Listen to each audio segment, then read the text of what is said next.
आज आपल्या सर्वांना माहिती आहे, मी पुन्हा एकदा मुंबई महानगरपालिकेला आठवण करून दिलेली आहे की जर तुम्ही खिडकीच्या बाहेर बघाल तर चारही बाजूला प्रदूषणच प्रदूषण आहे.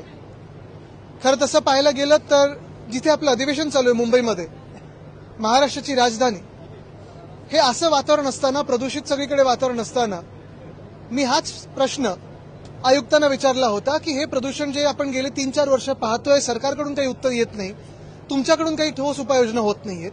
नेमकं ह्या शहरात गुंतवणूक येणार कशी? कोणी नवीन आपण पाहतो की जे गुंतवणूक करायचं असेल किंवा राहायला यायचं असेल किंवा स्वतःच्या नागरिकांना देखील जो त्रास होत आहे, सर्दी असेल, खोकला असेल, व्हायरल असेल, जे काही बाकीचं होत आहे, ॲलर्जीचं जे काही सर्दी खोकला होत आहे, त्याच्यातून सुटकेचा एकच विषय आहे, तो म्हणजे तुम्ही ह्या प्रदूषणावर काहीतरी ठोस पर्याय काढणं. पण कुठेही अजूनही महानगरपालिकेकडून काही उपक्रम दिसत नाहीये, काही कार्यक्रम दिसत नाहीये, जाग आलेली देखील दिसत नाहीये. हे दुर्दैव आहे. तसंच दुसरी गोष्ट म्हणजे आत्ताच मी आपल्या सर्वांसमोर त्या सोशल मीडियाच्या माध्यमातून आणलेलं आहे की एक पत्र लिहिलेलं आहे मुख्यमंत्री महोदयांना. संभाजीनगरमध्ये, छत्रपती संभाजीनगरमध्ये एका अॅनिमल शेल्टरमध्ये जी घटना घडली तशी परत घडू नये आणि ज्यांनी जे काही क्रूर प्रकार त्या श्वानांवर केले असतील तसंच त्यांना त्या लोकांना शिक्षा मिळावी बाहेर चौकात, ही मागणी केली. आदित्यजी, शहरातील लहान मुलं, वृद्ध आणि नागरिकांच्या आरोग्यावर कोणताही परिणाम हवेच्या गुणवत्तेमुळे झालेला नाही, असा दावा पंकजा मुंडे यांनी केलेला आहे. आता हे पर्यावरण मंत्र्यांचं उत्तर आहे, पण मी एकच विनंती करेन त्यांना की छापील उत्तर जे शासनाकडून येतं ते वाचून दाखवण्याच्या आधी एकदा जे आम्ही एक प्रथा पाळत होतो की खरं काय आहे, कारण शासनाकडून उत्तर येतं हे खरे आहे, अंशतः खरे आहे, हे खरे नाही, असंच उत्तर येतं ते.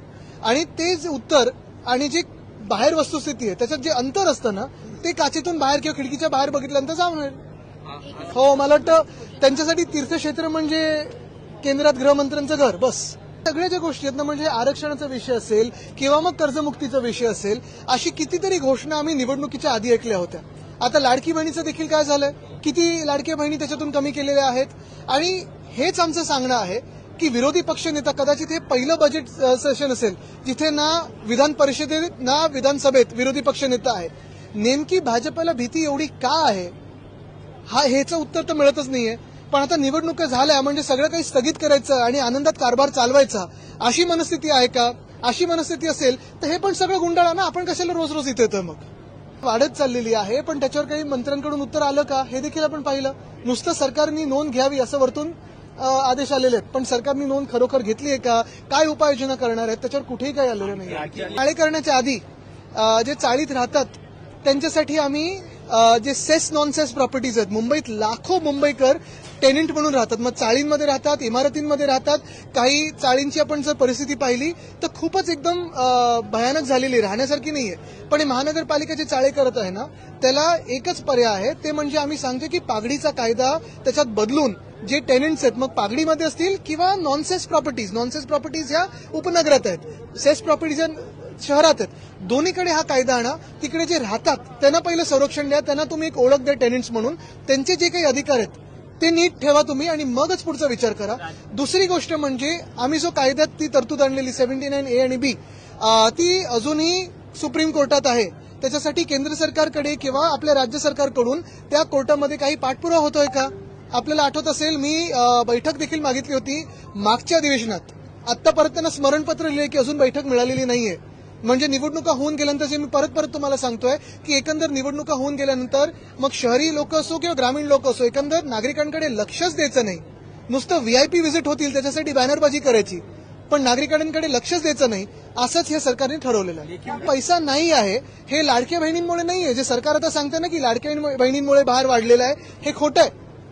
आम्ही पण शिवभोजन थाळी सुरू केली होती, कुठेही असा भार वाढत नाही. यांचा जो भार वाढलेला आहे किंवा पैसे जे गायब होत आहेत ते ह्यांच्या भ्रष्ट मंत्र्यांमुळे होत आहेत.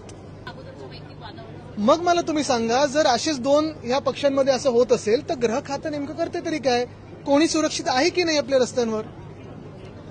बघा, शाळेत पाठवण्यासाठी हे सरकार कोणावर उत्सुक आहे असं तरी वाटत नाहीये. जसं काय चाललंय तसाच कारभार चालू आहे. महत्वाची गोष्ट हीच आहे की शाळा आणि शाळेमध्ये काय आपण नेमकं सिलेबस आपण हे करत आहोत मुलांसाठी किंवा मुलींसाठी. चांगले बाथरूम आहेत का, चांगले क्लासरूम आहेत का. मध्यंतरीच्या काळात मला आठवतं एक तरुण मुलगा महाराष्ट्रातच स्कूटरवरून फिरत होता पूर्ण महाराष्ट्रामध्ये आणि झेडपीच्या शाळा दाखवत होता. आपले सर्व लोकांनी लाईक केलंय, खूप लोकांनी कमेंट केलंय की सरकारने लक्ष द्यावं, सरकारने लक्ष द्यावं. पुढे सरकारकडून काही नाही, नाव आलेलं नाहीये, कुठचीही चर्चा झालेली नाहीये. पक्षाची भूमिका ठामपणे मी तुम्हाला परत एकदा सांगतो, जी पहिल्या दिवसापासून मी मांडत आहे ती हे आहे की आमचे दोन्ही खासदार, मग संजय राऊतजी असतील किंवा प्रियंका चतुर्वेदीजी असतील, या दोन्ही खासदारांकडून आपण राज्यसभेत जो लढा आपण पाहतोय, मग तो संविधानासाठी असेल, तो देशाच्या अदानीकरणाच्या विरोधात असेल, धारावी विकण्याच्या विरोधात असेल, मुंबई आणि महाराष्ट्र जो अन्याय होतो त्याच्या विरोधात असेल, तो लढा ठामपणे आम्ही तिथे देत असतो. कुठचाही काँग्रेसचा वॉकआउट असेल, कुठचाही इंडिया आघाडीचा. आता इंडिया आघाडीमध्ये मला माहित नाही किती लोक आहेत, पण आम्ही आणि ठराविक जे लोक आहोत, जो काही वॉकआउट असतो, जी काही भूमिका असते, ते दोन्ही ठामपणे मांडत असतात. आपल्याला आठवत असेल प्रतिभाताईंपासून मग प्रणवदांपर्यंत वंदने हिंदू सम्राट बाळासाहेब ठाकरेंनी मनाचा मोठेपणा दाखवून देखील त्यांना जाहीरपणे काँग्रेसच्या उमेदवारांना पाठिंबा दिला होता. तसंच एकमेव आमचा पक्ष आहे जो आता ह्या पूर्ण 5 वर्षाच्या काळात इंडिया आघाडीमध्ये ठामपणे राहिलेला आहे. आणि म्हणून आमचा आग्रह आहे की आमचे दोन्ही राज्यसभाच्या सीट ह्या महत्वाच्या आहेत आणि त्यांच्यावर दावा आमचा आहे. हा दावा एका बाजूला लॉजिकल आणि प्रॅक्टिकलच्या बाजूने बोलतोय, दुसऱ्या बाजूला जर आपण पाहिलं तर संख्याबळ जर पाहिलं आणि एमबीएचं जे काही संख्याबळाचं प्रिन्सिपल जर पाहिलं तर तो आम्हाला मिळालं पाहिजे. कारण 2020 मध्ये आम्ही एक सीट एनसीपीला दिली होती तशी. म्हणजे ते गुजरातच्या चर्चा चालतं ना. बिलकुल नाहीये. परवा ते बोलले ना पक्षाची भूमिका आहे ती आज. बघा काय तुम्हाला ऐका, परत तुम्हाला सांगतो जी पक्षाची ठाम भूमिका आहे राज्यसभेबद्दल ती मी मांडलेली आहे. तसंच पक्षाच्या आमदारांचं पण मत आहे जे ह्या राज्यसभेसाठी मतदान करतात. आग्रही नाही, ही भूमिकाच आहे आणि हे सत्य आहे. तथ्य साहेब, एमएसआरटीसीच्या त्या डिझेल खरेदीमुळे राज्याचा तोटा होणार आहे.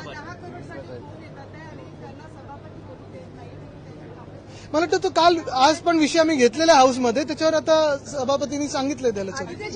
ते सावली छान आहे. एक गोष्टी ज्या आम्ही लोकांसमोर आणत आहोत, मग अगदी ते गिफ्ट सिटी असो, बुलेट ट्रेन असो किंवा आता हे डिझेलचं प्रकरण असो, ह्यांनी आपल्या राज्याचा तोटा होणार आहे. असे आम्ही कुठच्याही मनाचे नाही आहोत की जर आपल्याच देशामध्ये दुसऱ्या राज्याचा फायदा होतो आणि आपलं काही नुकसान होतंय वगैरे वगैरे असं आम्ही बघत नाही आहोत. पण मुद्दाम कोणीतरी ह्याच्यात आपल्याच राज्याचं नुकसान करायचं म्हणून ही भाजपची जी भूमिका आहे त्याचा आम्ही विरोध करतो. नवी मुंबई नाही, आज मला वाटतं अनेक आमदारांनी आमच्या दोन्ही बाजूच्या खरं तर ही चिंता व्यक्त केलेली आहे की महाराष्ट्रामध्ये ड्रग्जचं प्रकरण खूप वाढत चाललेलं आहे. काही ठिकाणी हे देखील व्यक्त केलेलं आहे सत्ताधारी आमदारांनी देखील की ह्याला कुठेतरी अधिकृत हात आणि आशीर्वाद आहेत का, छुपे आशीर्वाद आहेत का, उघड आशीर्वाद आहेत का, सरकारकडून आहेत का, प्रशासनाकडून आहेत का, गृह खात्याकडून आहेत का, ह्याच्यावर मुख्यमंत्र्यांकडून एक ठोस उत्तर आता अपेक्षित आहे. कारण जी सरकारला शक्ती पाहिजे ती सगळी शक्ती त्यांना कॉन्ट्रॅक्टर्स कडून घ्यायची आहे, म्हणूनच तो रस्ता बांधला जात आहे. ती माइक्रो लोकल इश्यू है, मुझे इस पे थोड़ी क्या लीगलिटी है उस पे देखना पड़ेगा.